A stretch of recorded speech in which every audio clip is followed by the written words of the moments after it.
ఎలా ఉంది కూటమి ప్రభుత్వం? గతంలో జగన్మోహన్ రెడ్డి గారు ఉన్నప్పుడు ఎలా ఉందంటారు? ఇప్పుడు ఎలా ఉందంటారు? ఇప్పుడు సామాన్యుడు బతకడానికి అవకాశం లేదు. ఆ.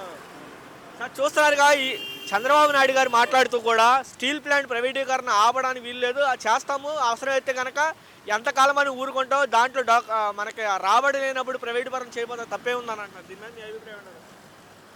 ప్రైవేట్ పరం చేయరు కానీ గవర్నమెంట్ కింద ఉంటుంది, ఆపుతారు అట్లా ఆ.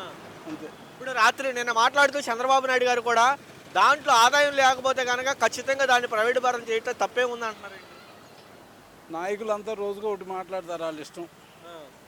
సరే ఇప్పుడు పీపీపీ ద్వారా మెడికల్ కాలేజ్ కూడా ప్రైవేట్ పరం చేస్తామంటున్నారు. మొత్తం అవుతాయి. ఎందుకని అంటారు? అమెరికా అమెరికా దీనివల్ల మరి సామాన్యులకు నష్టం కలుగుతుందని కొన్ని వర్గాల నుంచి చర్చలు. ఇప్పుడు సామాన్యుని ఒకడు పట్టించుకున్నాడా? సామాన్యుని ఎవడో పట్టించుకోడు. మరి చంద్రబాబు నాయుడు గారు మాట్లాడుతూ 2047 విజయనగరంలో ఈ రాష్ట్రం నిలబడిపోతున్నారు. చేస్తున్నారుగా, చూద్దాం. విజయన ఇప్పుడు పెట్టారు కదా, అది ఎంతవరకు వస్తుందో చూద్దాం, దాన్ని బట్టి ఆలోచిద్దాం. మరి గతంలో ఎలా ఉంది అనిపిస్తుంది మీకు? గతంలో కొట్టుకున్నారు, ఇప్పుడేమో కొట్టుకుంటున్నా చేసుకుంటున్నారు అంతే. ఇప్పుడు కూడా గొడవలు జరుగుతున్నాయి అన్నారు. ఏమి లేదు. ఇప్పుడు రంగులు మారుస్తున్నారు తప్ప అభివృద్ధి ఏం లేదంటున్నారు కొంతమంది. ఎవరి ఇష్టాలు అలా.